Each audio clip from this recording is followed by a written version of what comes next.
El amanecer no llega con luz Jerusalén, llega con polvo, una capa fina, grisácea y persistente que se asienta sobre los tejados de piedra caliza, se filtra por las grietas de las puertas de madera podrida y cubre los pies descalzos de quienes ya llevan horas despiertos. Antes de que el sol cruce la línea de los montes de Judea, la ciudad ya respira. No respira con orgullo, respira con precaución. Cada sonido en la penumbra de los callejones del mercado bajo es medido, pesado, calculado. El roce de una escoba de ramas secas contra el empedrado irregular, el jadeo corto de un hombre que carga 2 jarras de barro con el agua turbia del estanque de Silo, el crujido metálico de una sandalia con suela de cuero gastado contra la roca. No hay saludos, no hay miradas prolongadas. En todo movimiento, solo supervivencia. En el año 30 de nuestra era, la ciudad santa no se construyó para los humildes. Se erigió para los sacerdotes, para los recaudadores, para los centuriones de Roma que observan desde la torre de Antonia con ojos fríos y espadas envainadas. Pero bajo sus muros, en las grietas de su grandeza, late una guerra silenciosa, una guerra que no se libra con lanzas ni con escudos. Se libra con harina, con agua, con el último puñado de grano que queda en el fondo de un saco de lino áspero. Una hogaza de pan plano, recién sacada del horno de barro en el barrio de los Tintoreros, rueda por la pendiente empedrada. No cae por accidente. Cae por el empujón de un cuerpo que corre para no llegar tarde al puesto de trabajo en las canteras del rey Herodes. El pan golpea el suelo, se abre por la mitad. La corteza dura se astilla, la miga blanda absorbe la tierra, la ceniza los pequeños fragmentos de excremento de mula que el riego nocturno no logró lavar. Un instante de duda, un segundo de vacilación humana. Pero el hambre no duda. Una mano se extiende, dedos gruesos, nudillos agrietados, uñas negras por la tierra y la resina. La mano recoge las mitades, no las sacude, no las sopla, las aplasta contra la tela rugosa del manto, las envuelve con prisa y las guarda contra el pecho. Nadie lo mira, nadie lo juzga. Todos saben que en Jerusalén el suelo no es sucio. El suelo es un depósito y lo que toca la tierra, si no se pudre, se come. La luz del sol empieza a filtrarse entre los toldos de lona cruda que cubren los pasillos del mercado. El aire se calienta, se vuelve denso. Huele a leña quemada, a comino molido, a sudor agrio, a lana sin teñir. El sonido de los primeros puestos abriéndose susurra entre las paredes. Tablas de madera colocadas sobre bloques, cuerdas que tensan lonas, monedas de cobre que chocan contra piedras de contín. No hay abundancia. Todo el mundo, cada grano de cebada, cada aceituna arrugada, cada puñado de lentejas secas tiene un precio marcado por el hambre y por el impuesto. Roma no cobra solo en denarios. Cobra en silencio. Cobra en la forma en que los hombres bajan la mirada cuando pasas un soldado con la túnica escarlata y el casco de bronce pulido. Cobra en la rigidez de los hombros cuando se oye el sonido rítmico de las botas contra el pavimento. Nadie corre, nadie protesta, se apartan, se hacen pequeños, se vuelven parte de la sombra porque en esta ciudad la invisibilidad no es un defecto, es un escudo. Y el miedo a ser visto, a ser señalado, a ser recordado por la autoridad equivocada, es más antiguo que los muros del templo. Una mujer se detiene frente a un puesto de pescado seco. No tiene monedas, tiene un pañuelo bordado con hilos gastados, el único recuerdo de un marido que partió hacia Galilea hace 3 años y nunca regresó. El mercader lo toma. Todo el mundo lo palpa, niega con la cabeza, lo degüella, no llora, no suplica, solo asiente, se gira. Camina hacia la penumbra de un callejón lateral.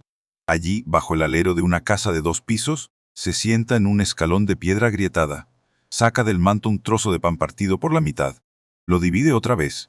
Una parte para ella, una parte para el niño que duerme envuelto en trapos a su lado. El niño no abre los ojos, solo estira la mano. La cierra sobre el alimento, lo aprieta, como si temiera que se desvaneciera. Como si supiera, incluso en el sueño, que nada en esta vida es permanente excepto la necesidad de aferrarse a lo que queda. El viento cambia de dirección. Trae consigo el sonido lejano de un shofar, una nota larga grave que resuena desde la explanada del templo. No es una llamada a la oración alegre, es un recordatorio. Un recordatorio de quien controla el tiempo, quien controla el espacio, quien decide cuándo se abre y cuándo se cierra la puerta.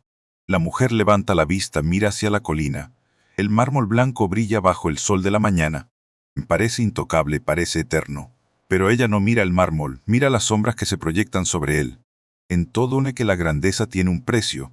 Sabe que la santidad se construye sobre espaldas curvadas. Mientras los sacerdotes ajustan los bordes de sus túnicas de lino fino, mientras los escribas debaten sobre la pureza ritual y la interpretación de la ley, la verdadera religión de Jerusalén se practica aquí abajo, en el polvo, en el hambre. Todo mundo en el silencio de quienes sobreviven un día más sin dejar huella, ¿Cómo puede una ciudad llamada Santa estar tan profundamente marcada por la lucha diaria por un bocado? ¿Qué clase de fe se sostiene cuando el milagro no baja del cielo, sino que se arrastra por el suelo, mezclado con la tierra y el sudor? La respuesta no está en los pergaminos, está en las manos, está en los pies.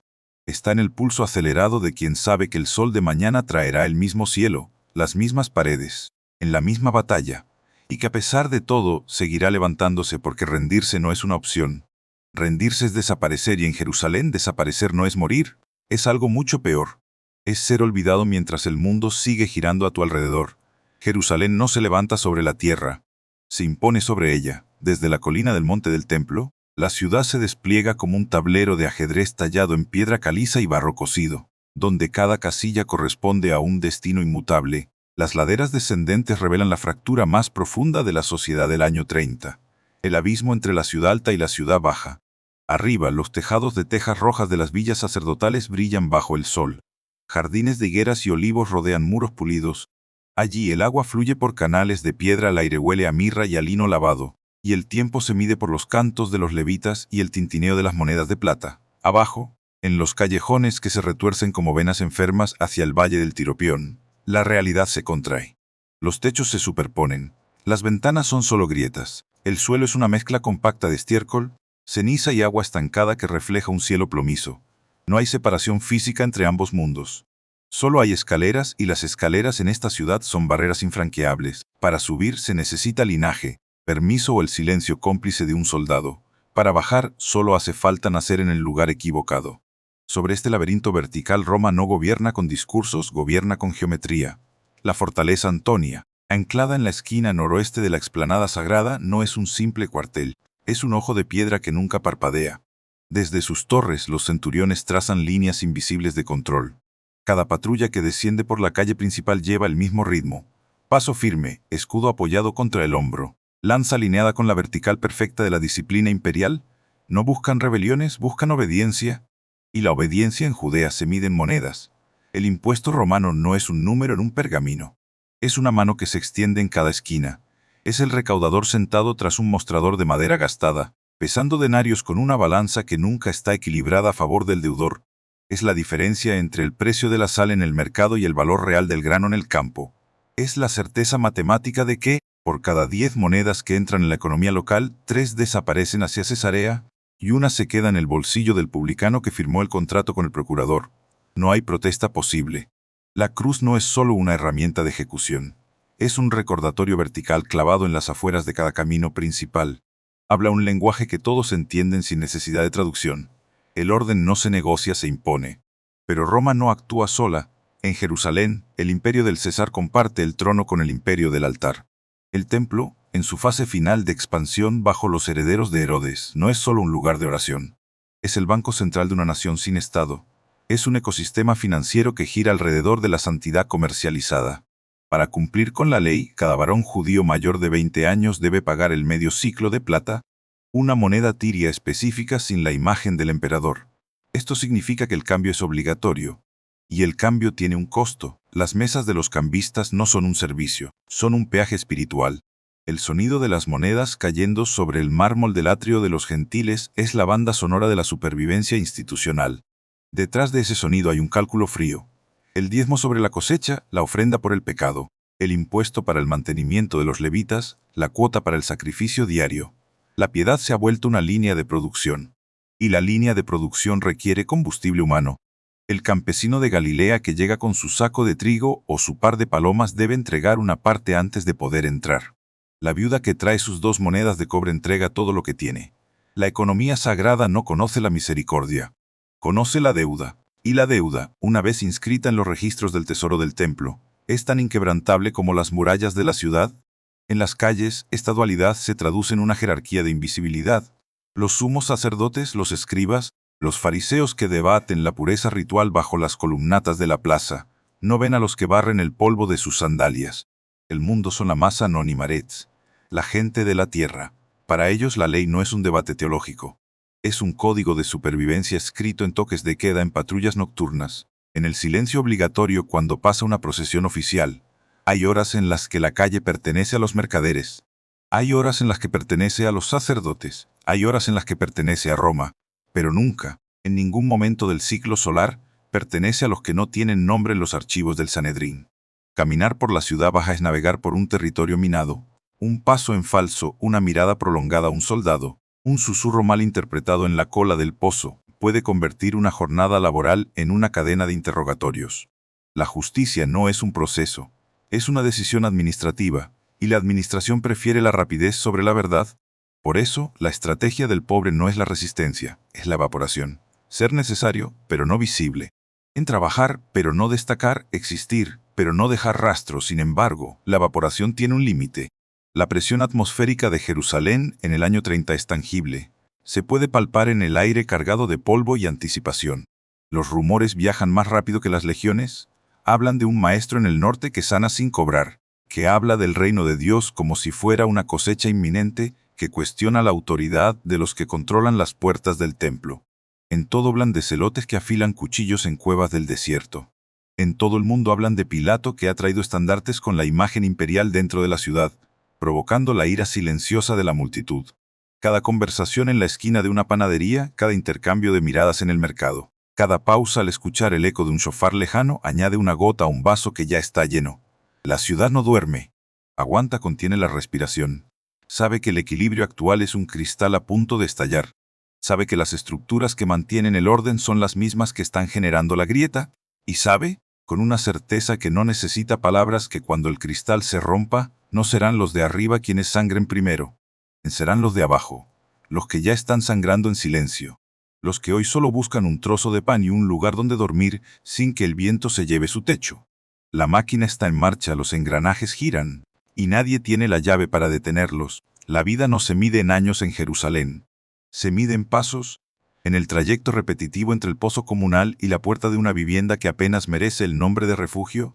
En la ciudad baja, donde las paredes de piedra caliza sin tallar se tocan tan cerca que el cielo parece un accidente geométrico, el tiempo no avanza. Gira, se repite, se desgasta dentro de una habitación de 3 metros por 2. La luz del mediodía no entra. Entra como una cuchilla delgada que corta la penumbra y revela la textura real de la supervivencia.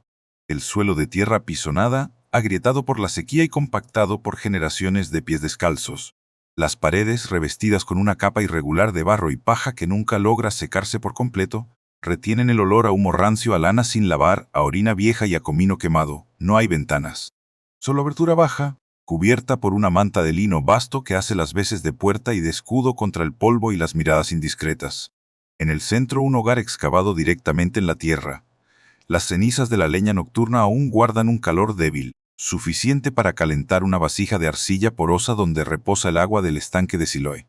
No es agua limpia, es agua de supervivencia, traída antes del amanecer, cargada en odres de cuero que sudan por el calor, filtrada a través de un trozo de tela rasgada para retirar los insectos y las hojas muertas. Sabe a piedra. En todo metal, pero es vida. Junto al fuego, una mujer muele el grano, no con una rueda de piedra monumental, con una mola manual. 2 piedras basálticas, una plana y otra convexa, frotadas una contra otra con un movimiento circular que ha marcado sus antebrazos con tendones visibles y piel cuarteada. Todo el sonido es rítmico, monótono, hipnótico. Rasca, rasca, cada vuel convierte un puñado de cebada tostada en harina áspera. No hay trigo fino aquí, el trigo es para el templo, para las mesas de los sacerdotes, para los invitados de los romanos en el palacio de Herodes. La cebada es para los que no tienen nombre en los registros. La mujer no mira sus manos, no necesita hacerlo. Sus dedos saben dónde colocar el grano, dónde apartar la paja, cuándo detenerse antes de que la piedra se caliente demasiado y queme la harina. Es un ritual sin testigos. Una liturgia de resistencia. Sobre una losa de piedra plana, amasa la masa con un poco de agua tibia y sal gruesa. La aplasta con la palma abierta. La estira hasta obtener un disco irregular de medio centímetro de grosor. Lo coloca sobre las brasas moribundas. No hay horno. Solo el contacto directo con el fuego y la paciencia de quien sabe que la prisa quema lo poco que tiene. En todo en minutos, el pan está listo, duro por fuera, denso por dentro. Se parte con las manos, no con cuchillo. El metal es un lujo. Se sirve en un plato de arcilla sin esmaltar, con bordes astillados que recuerdan a todos que nada en esta casa es permanente. La comida no es un acto de placer, es un cálculo matemático. La mujer divide el pan en 3 porciones desiguales. Una para el hombre que ya ha salido al mercado de carga. Una para ella. La tercera, la más pequeña, para el niño que duerme enrollado en una manta lana teñida con tierra en la esquina. No hay carne, no hay aceite de oliva virgen, solo un puñado de lentejas secas remojadas en agua desde la noche anterior, hervidas hasta que se deshacen en un puré grisáceo que mancha los labios. Come en silencio, mastica despacio. No por educación, por estrategia. La saliva es el primer paso de la digestión. En un cuerpo que recibe menos calorías de las que gasta, cada bocado debe extraer hasta la última molécula de energía. El niño despierta, no llora, solo abre los ojos. Son grandes, oscuros, vacíos de la inocencia que la literatura suele atribuir a la infancia. Estiran la mano hacia el trozo de pan que le ofrecen, lo aprietan, lo lleva a la boca, no son. Solo mastica. La supervivencia no deja espacio para la celebración, solo para la ejecución. La ciudad sigue su marcha, pero dentro el aire se vuelve denso con otras cosas, con el peso de la ley que no se puede cumplir por completo, con la pureza ritual que exige lavado de manos, lavado de pies, lavado de vasos, cuando el agua escasea y el pozo está a 3 callejones de distancia. La mujer se toca el manto, revisa los flecos. Sabe que tocar algo considerado impuro la obliga a un aislamiento que esta familia no puede permitirse. No hay tiempo para la inmundicia ceremonial. El hambre es más urgente que el Levítico. Reza en voz baja, no con palabras elaboradas, con susurros entrecortados que se mezclan con el sonido de la respiración del niño. En Adonaim. Nombres que no traen maná del cielo, pero que mantienen la mente atada a algo mayor que el muro de piedra que los rodea. La fe no es un lujo en Jerusalén, es un andamio. Sin él la estructura se derrumba, pero el andamio también cruje. Y a veces en la quietud de la tarde, cuando el sol baja y las sombras se alargan sobre el umbral, la duda se cuela no como una herejía, como un cansancio físico, un cansancio que pesa en los huesos, que cuba el mundo, que hace preguntarse en silencio si este ciclo tiene un final, o si es simplemente la naturaleza de nacer en el lugar equivocado. De repente un sonido rompe la rutina. No es el viento, no es un animal, son botas, sandalias con suela de clavos de hierro. El ritmo es militar, preciso e inhumano. Se detienen frente a la casa contigua. Un golpe seco contra la madera. Una voz gutural que no habla arameo, habla latín. La mujer deja de masticar. El niño deja de tragar. El aire se congela. Nadie se mueve, nadie respira. Esperan. El sonido de una puerta que cede. Un grito ahogado. El crujido de madera astillada. Luego silencio. Los pasos se alejan. No hay saqueo visible. No hay arresto dramático. Solo el recordatorio de que la privacidad es una ilusión. De que el imperio puede entrar en cualquier momento, con o sin motivo, y reescribir la realidad de una casa con la punta de una gladius. La mujer exhala. En profundo vuelve a mirar el plato vacío, recoge las migas con el dedo, las lleva a la boca. En nada acá el mundo, todo ha cambiado, y mañana, al amanecer, la mola volverá a girar, el pan volverá a quemarse en las brasas. El agua volverá a saber a piedra, la máquina no se detiene, solo exige que sus piezas sigan funcionando, aunque estén rotas por dentro. El equilibrio de la ciudad no se rompe con un estruendo, se quiebra con un susurro. Al principio, es solo un rumor que viaja de boca en boca, arrastrado por el viento seco que baja desde los montes de Efraín. Todo un maestro, un hombre del norte de Nazaret. Dicen que camina por las orillas del mar de Galilea y que las multitudes lo siguen sin llevar pan. Dicen que toca a los leprosos y que la piel se limpia, que mira a los ciegos y que la luz vuelve. Pero no cobra. Ese es el detalle que perturba el orden establecido. En Jerusalén todo tiene un precio. La curación tiene un precio. La bendición tiene un precio. La salvación tiene un precio. Y cuando alguien la ofrece gratis, el sistema entero tiembla. El rumor cruza las murallas, entra por las puertas de Damasco y Jaffa, se filtra en los callejones del mercado inferior. Deja de ser una historia de pescadores para convertirse en una amenaza latente. Porque la esperanza, en un lugar donde la supervivencia depende de la resignación, es un acto de subversión. Los hombres dejan de cargar sus sacos con la misma prisa. Las mujeres detienen sus manos sobre el grano. Los niños sienten la tensión en los hombros de sus padres. El aire cambia de peso, se vuelve eléctrico. Cargado de una expectativa que no tiene nombre, pero que todos reconocen. Es el mismo aire que precede a la tormenta en el desierto. Ese olor metálico, ozono y tierra secamos. En todo el mundo, ese silencio antinatural que hace que hasta los callejeros dejen de ladrar y se escondan bajo los carros abandonados. En las plazas las conversaciones bajan de tono. Ya no se habla del precio del aceite o de la cosecha de higos. En todo el mundo se habla de palabras, de un reino que no se mide en denarios ni en ciclos de plata. Un reino donde los últimos serán primeros, donde los mansos heredarán la tierra. Frases peligrosas.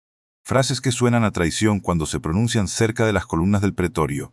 Los fariseos, Con sus túnicas de bordes ampliados y sus filacterias bien visibles, intercambian miradas del arma. No les preocupa la teología, les preocupa el control.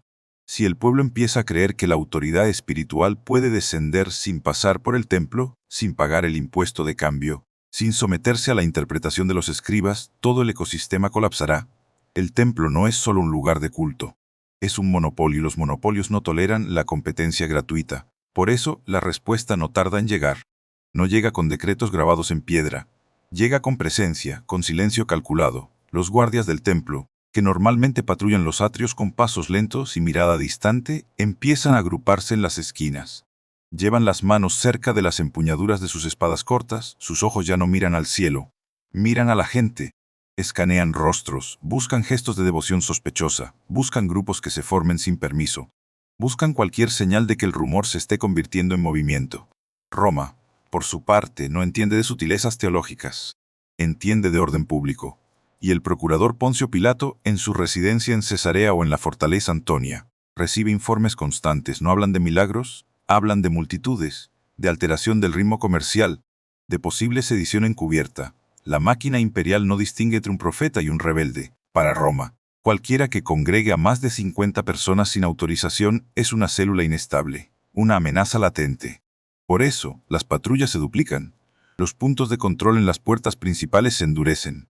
Se revisan bolsas, se interrogan a los mercaderes forasteros, se exige ver el sello de permisos de paso. El ritmo de la ciudad, ya lento y agotado por el trabajo, se vuelve errático. Las colas para entrar al templo se alargan. Los comerciantes cierran sus puestos antes del mediodía. El miedo, ese viejo compañero de los pobres, vuelve a instalarse en los intersticios de la vida diaria. Pero esta vez es diferente. No es el miedo a la falta de comida. Es el miedo a lo que podría pasar si la comida de repente dejara de ser lo único por lo que vale la pena vivir. Si hay algo más, si existe una alternativa, esa duda es un veneno dulce, se propaga rápido, corrode la resignación.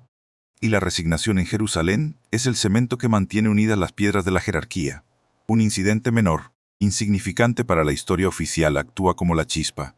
En la calle de los curtidores, un anciano que ha escuchado los relatos desde hace semanas decide hablar. No predica, solo repite en voz baja, mientras descansa contra una pared de adobe, una de las frases que ha llegado con los viajeros del norte. El tiempo se ha cumplido, 2 guardias pasan, lo oyen, no necesitan más. El primero lo agarra por el brazo. El segundo lo empuja contra la pared, el polvo se levanta, el anciano no se resiste, solo baja la cabeza, pero no se arrepiente. Y esa falta de arrepentimiento es lo que alerta a los soldados, porque el miedo se combate con la sumisión visible. Cuando la sumisión falla, el castigo debe ser visible. Le quitan el manto, lo dejan a la vista, no es un arresto formal, es un recordatorio. Una demostración de fuerza rápida y precisa, pero el efecto es el contrario al deseado. La gente no mira con terror, mira con una curiosidad tensa, con una mezcla de compasión y reconocimiento. Ven en ese anciano no un criminal, sino un reflejo. Alguien que también ha escuchado el susurro. Alguien que también ha empezado a preguntarse si el ciclo es eterno o si por fin algo está a punto de romperse. Los guardias retroceden, el mensaje ha sido enviado, pero el mensaje ya no es el único que circula. El rumor se ha vuelto tangible, tiene rostro, tiene un destino que parece trazarse línea por línea hacia la ciudad. La atmósfera se vuelve irrespirable. El sol de la tarde no calienta, presiona. Las sombras se alargan como dedos negros sobre el empedrado. En las casas las puertas se cierran con más fuerza. Las cortinas se ajustan, las familias se agrupan en el interior, hablando en voz baja, escuchando cada paso en la calle. Nadie sabe exactamente qué está por venir. Solo saben que lo que sostenía el mundo hasta ayer ya no es suficiente. Las grietas no están en las murallas. Están en la fe ciega en el orden establecido. Están en la certeza de que el poder romano y el poder sacerdotal son inmutables. Ahora esa certeza tambalea, y cuando lo inamovible empieza a moverse, el suelo entero se vuelve inestable. Los sacerdotes preparan sus argumentos, los romanos afilan sus lanzas, la gente común prepara su silencio. Pero el silencio ya no es pasivo, es expectante, es una contención de la respiración colectiva. La ciudad sabe que ha cruzado un umbral invisible, que la paz precaria de los últimos años se ha evaporado, que las palabras pronunciadas a cientos de kilómetros han germinado en el corazón de la metrópoli. Y que germinar en este suelo significa crecer hacia la luz o ser arrancado de raíz. No hay término medio. La tensión ya no es un rumor. Es una presencia física, se palpa en el aire. Se escucha en el ritmo acelerado de los corazones. Se ve en la forma en que las miradas ya no se esquivan, sino que se buscan, confirmando un secreto compartido. El tablero está dispuesto. Las piezas se han movido sin que nadie diera la orden visible. Implacable sigue su marcha hacia un mediodía que aún no ha llegado, pero que todos sienten acercarse con la certeza de una marea que ya no puede detenerse. El sol no se pone en Jerusalén, en todo el mundo, como un disco de cobre fundido que toca el borde de los montes de Moab y desaparece, dejando atrás un cielo teñido de púrpura y ceniza.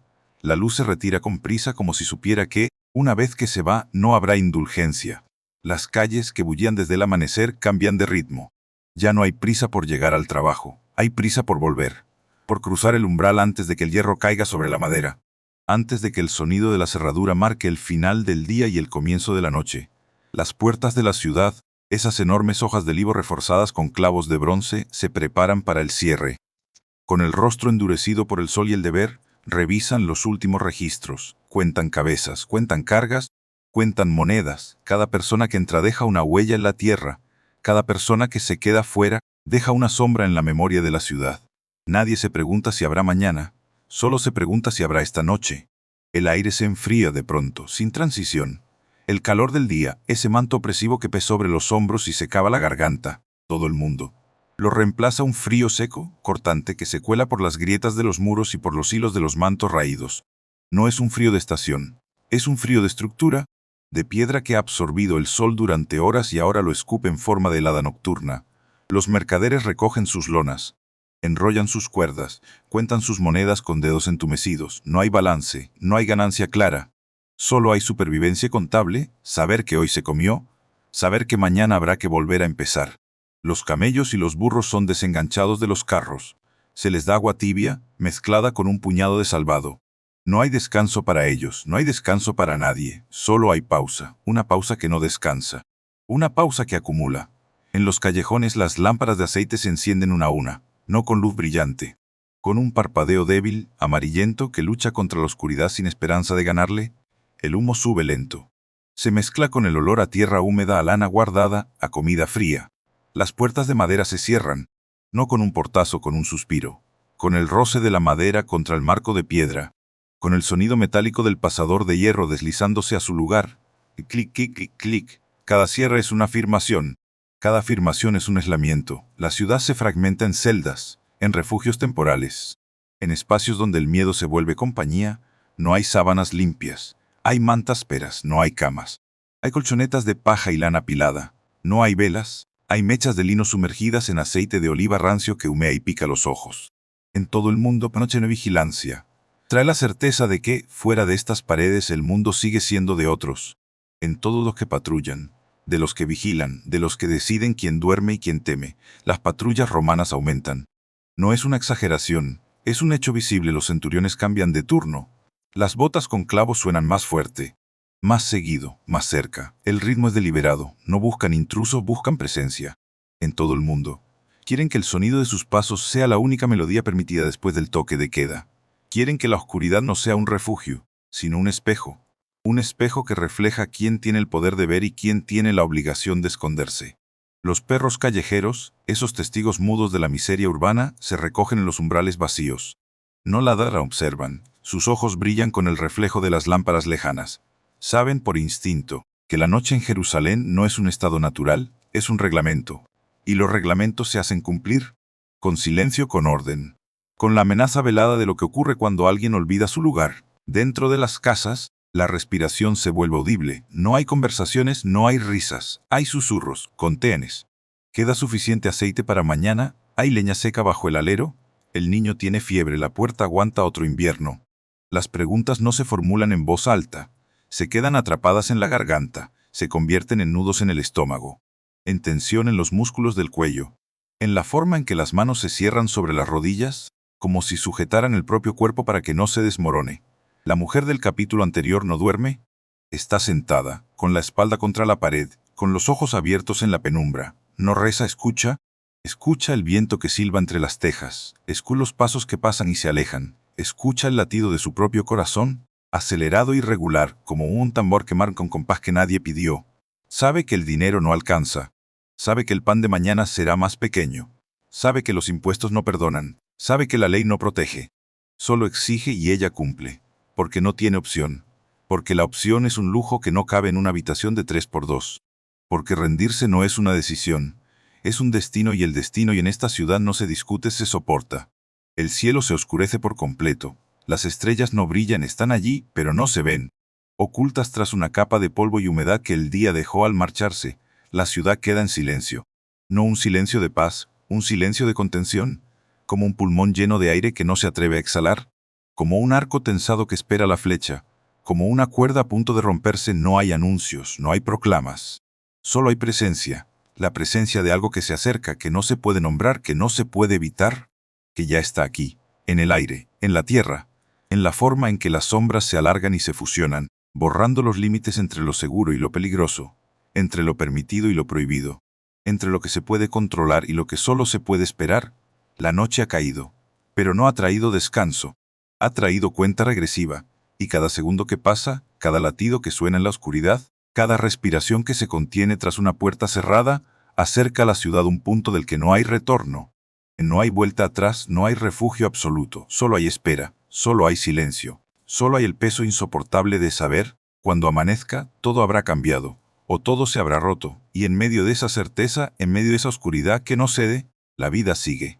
No con fuerza, con terquedad, con esa terquedad silenciosa de los que saben que, incluso cuando el mundo se cierra, el corazón sigue latiendo, por incostumbre, por la simple, brutal, innegable voluntad de seguir existiendo un minuto más. El mediodía del día siguiente no trae lustre presión. El sol está en su cenit, pero no calienta. En todo el mundo es un bloque sólido. La fila frente al pozo comunal no es una línea, es una masa. Un cuerpo único, sudoroso, pegajoso que respira al unísono por necesidad, no por voluntad. Solo hay proximidad, hombros contra pechos, codos contra costillas, pies descalzos contra tierra polvorienta. El olor es ácido. A miedo rancio, a cuero curtido por el sol, a respiraciones contenidas que se mezclan en una sola atmósfera espesa.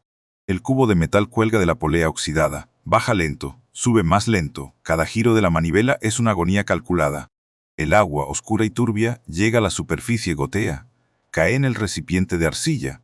2 en 3 no es suficiente, nunca es suficiente, pero es lo que hay, y lo que hay se disputa, un empujón. Suave al principio, casi accidental.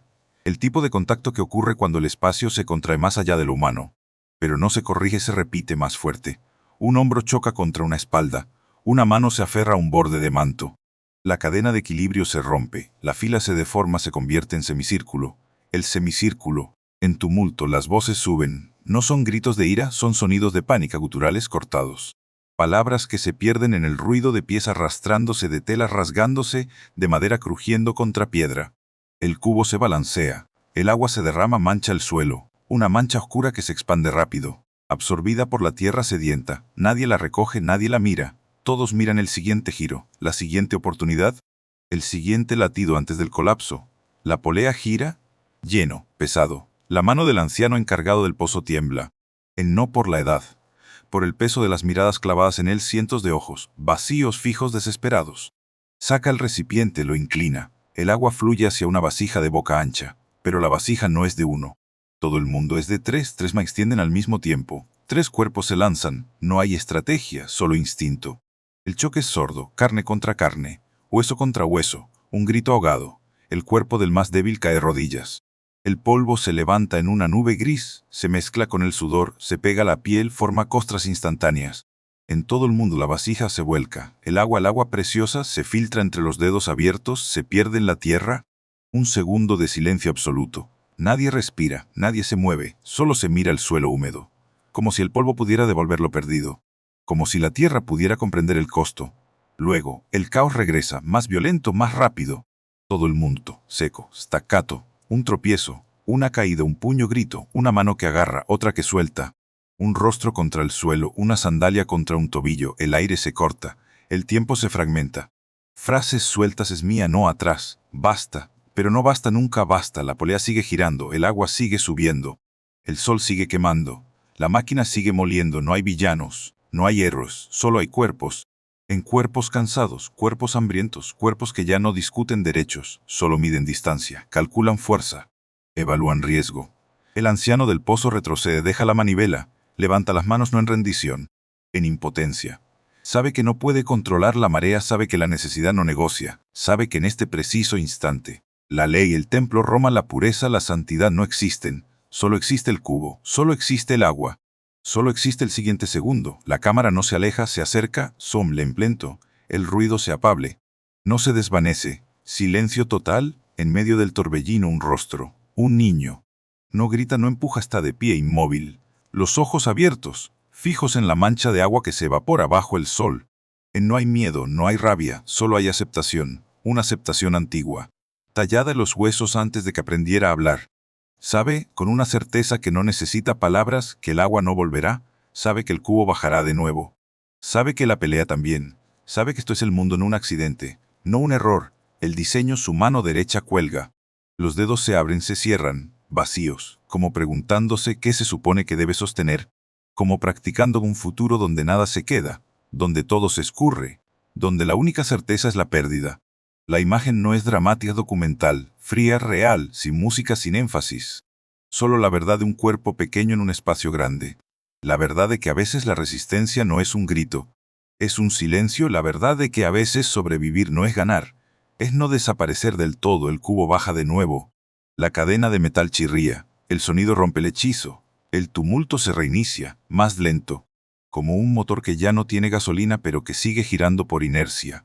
Los cuerpos se separan, se reajustan, vuelven a la fila, no por orden, por agotamiento, por la comprensión tácita de que la violencia no produce agua, solo produce heridas, y las heridas en este clima se infectan, y las infecciones sin remedio matan. La matemática de la pobreza es brutal, no permite errores, no permite excesos. Cada caloría gastada en empujar es una caloría que no se gasta en caminar. Cada gota de sudor perdida en la furia es una gota que el cuerpo necesitará mañana. Por eso, la fila se reforma. No con dignidad, con resignación calculada, el anciano vuelve a la manivela, gira, sube, baja, el ciclo continúa. No porque esté bien, porque no hay alternativa. La supervivencia no es un acto de valor, es un hábito, una repetición, una cadena de pequeños abandonos que sumados forman un día entero. Y cuando el sol finalmente comienza a descender, cuando la sombra de la torre de Antonia se alarga sobre el pozo, cuando las manos por fin se cierran sobre recipientes casi vacíos, no hay celebración, solo hay retorno. El camino de vuelta a las sombras, a las paredes bajas, a la quietud que espera, paciente para recibirlos otra vez. La calle queda vacía, el polvo se asienta. El agua evaporada deja una marca blanca en la piedra. Y nada más, solo eso, solo el rastro de un día que no hizo historia, pero que sostuvo la vida. La noche no cae. Se instala, como un manto de plomo que cubre los tejados irregulares y sella las grietas de los callejones. El tumulto del pozo se ha disuelto.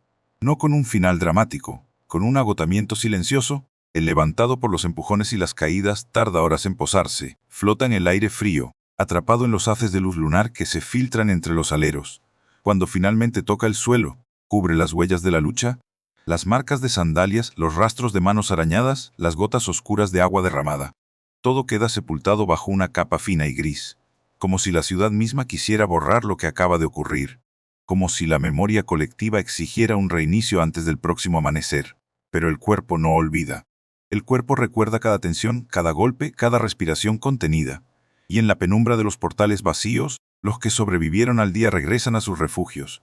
No corren, caminan, con la cabeza agacha, con los hombros caídos, con las manos vacías o aferradas a recipientes que pesan menos de lo que deberían. El sonido de los pasos es irregular. No hay coordinación. No hay grupos, solo individuos dispersos que se mueven por instinto, guiados por la geografía internalizada de un laberinto que conocen mejor que sus propias líneas de la mano. En la habitación de 3 metros por 2, la puerta se cierra, no con fuerza, con un roce lento calculado para no hacer ruido. El pasador de madera encaja en su sitio, clic. El sonido es definitivo. Marca el límite entre el exterior hostil y el interior vulnerable. Dentro el aire está estancado. Huele a ceniza fría, a lana húmeda, a cuerpos que no han visto agua limpia en días. La mujer se sienta contra la pared, no se quita el manto, solo lo ajusta, cubre los hombros desnudos. Revisa las manos, los nudillos están enrojecidos, la piel cuarteada por el polvo alcalino y el roce áspero de la piedra. En todo no hay heridas sangrantes, no hay huesos rotos, solo hay el dolor profundo, que nace en los músculos y se irradia hacia las articulaciones. El dolor de haber contenido el peso de un día entero. Sobre la losa de piedra el recipiente arcilla descansa, contiene agua, poca turbia. pero suficiente para humedecer los labios, para limpiar la cara del niño, para humedecer un trapo y pasarlo por la frente febril. No es un tesoro, es una tregua, y en Jerusalén una tregua vale más que un denario. El hombre que cargó sacos en el mercado no ha regresado. No se dice en voz alta, no se necesita. La silla vacía en la esquina habla por sí sola. La falta de peso en el espacio, el silencio donde debería haber un suspiro cansado, la ausencia de ese cuerpo que ocupaba el rincón junto a la mola. La mujer lo sabe, no pregunta, no espera. La supervivencia no permite la incertidumbre prolongada. O el destino se septa o se entierra en el fondo del estómago junto con el pan rancio. Se gira hacia el niño. Lo cubre con la manta más gruesa. Le acaricia el pelo enredado con polvo. No hay palabras de consuelo.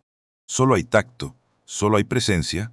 En una ciudad donde el valor de una vida se mide por su utilidad para el templo o para el imperio, el cuidado silencioso es el acto de resistencia más radical. No se registra en los archivos. No se canta en los atrios. Pero sostiene el mundo. Lo sostiene frágilmente, con dedos temblorosos, con ojos que se niegan a cerrarse por completo, con una respiración que se sincroniza con la del pequeño, como si al unirlas pudieran crear un escudo invisible contra la oscuridad que acecha desde las rendijas. Fuera la ciudad duerme, o finge hacerlo. ¿El silencio no es paz con tensiones? Es el sonido de 1000 respiraciones contenidas tras 1000 puertas de madera. De vez en cuando, un perro ladra a lo lejos, un sonido seco cortado que no invita a responder, solo confirma que algo se mueve en la penumbra. Los guardias cambian de turno. El sonido de las botas con clavos contra el empedrado es rítmico, predecible. Tranquilizador para quienes tienen el poder de castigar, aterrador para quienes solo tienen el derecho a existir.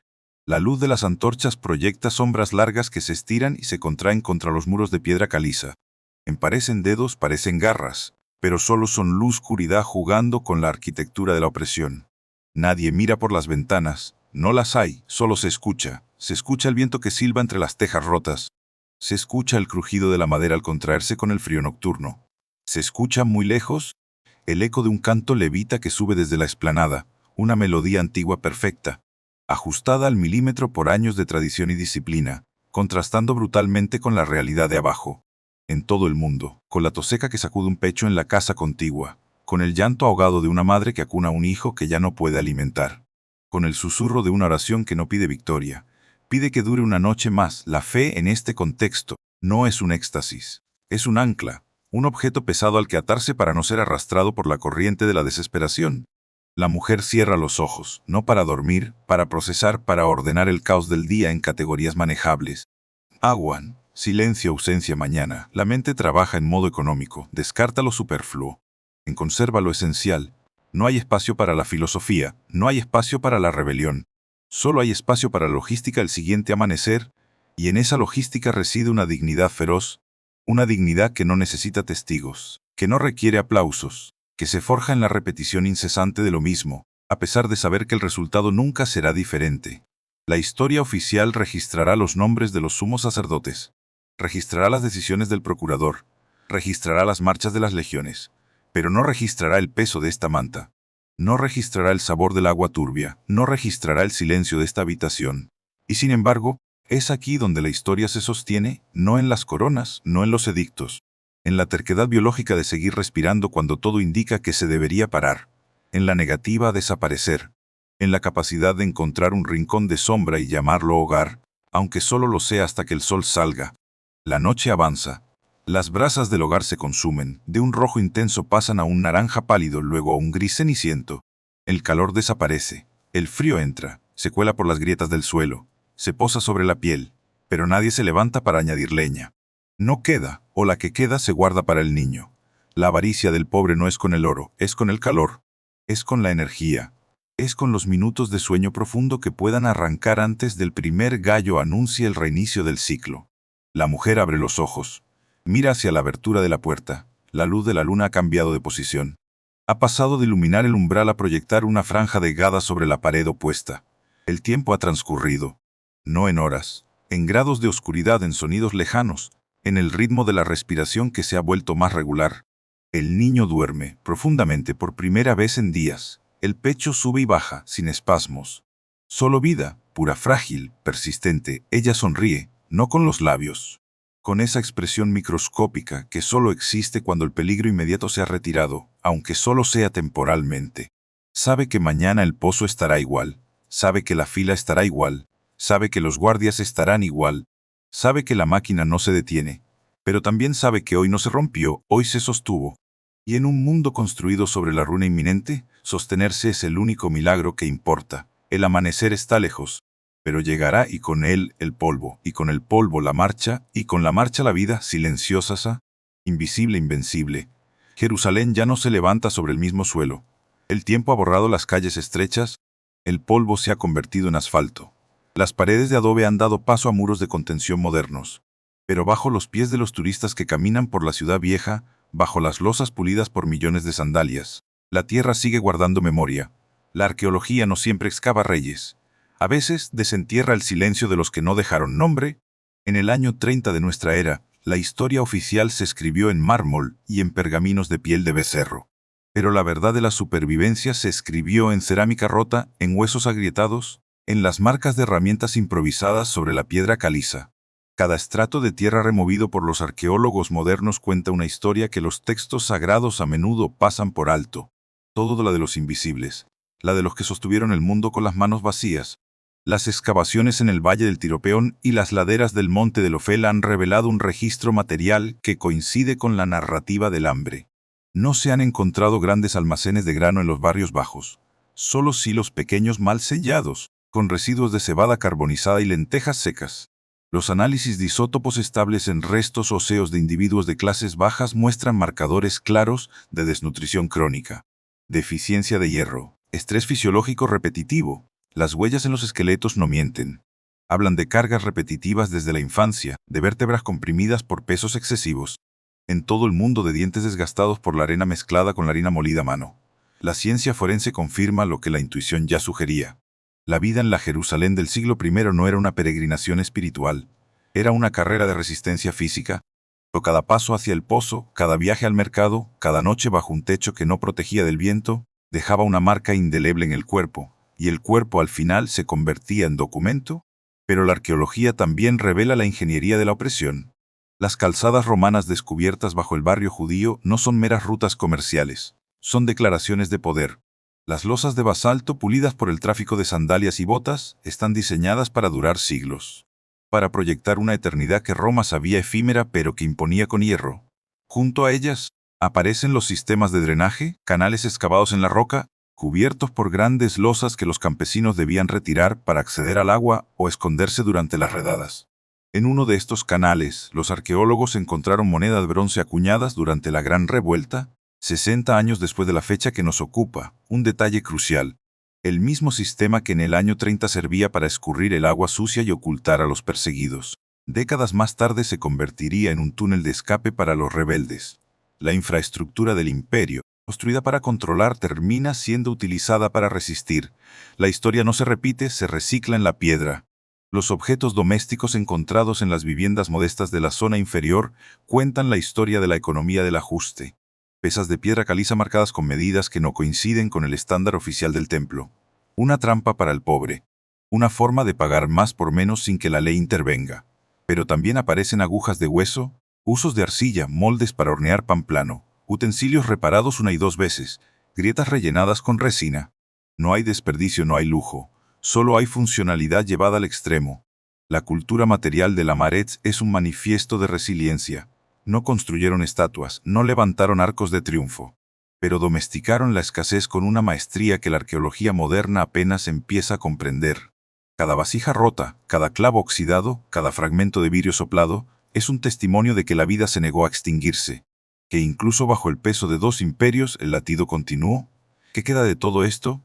¿Qué legado deja la lucha silenciosa de aquellos que nunca firmaron un tratado ni pronunciaron un discurso en el Sanedrín? La respuesta no está en la gloria, está en la continuidad. Las prácticas que se forjaron en la miseria se transformaron en rituales. La comida compartida en la penumbra se convirtió en cena sagrada. El agua del pozo comunal, disputada con las manos, se volvió símbolo de purificación y renacimiento. La fe no nació en los salones iluminados de los escribas, nació en el polvo, en la sed, en la certeza de que cuando todo falla, lo único que queda es el vecino. Todo el mundo. La mano que ofrece un trozo de pan partido. La sombra que se hace espacio en la fila para no aplastar al que viene detrás. La civilización no se mide por la altura de sus murallas. Se mide por la profundidad de sus vínculos en los momentos en que la estructura colapsa. Hoy, Jerusalén sigue siendo un palimpsesto, capas de piedra sobre capas de sangre, capas de oración sobre capas de silencio. Los turistas buscan el lugar exacto de un milagro. Los peregrinos buscan la huella de un santo. Pero el arqueólogo, el historiador, el narrador buscan algo más humilde y más poderoso, la evidencia de que fuimos humanos antes de ser divinos, de que antes de construir catedrales construimos refugios, de que antes de escribir teologías, escribimos cuentas de pan y aceite en la pared con un trozo de carbón. La Jerusalén del año 30 no es un escenario decorado para una tragedia antigua, es un espejo. Refleja la misma lucha que sigue ocurriendo en las periferias de cada ciudad moderna, en las colas por el agua, en los mercados donde el precio sube más rápido que el salario, en las noches donde el silencio es la única arma contra el miedo. La historia no ha cambiado de guión, solo ha cambiado de vestuario.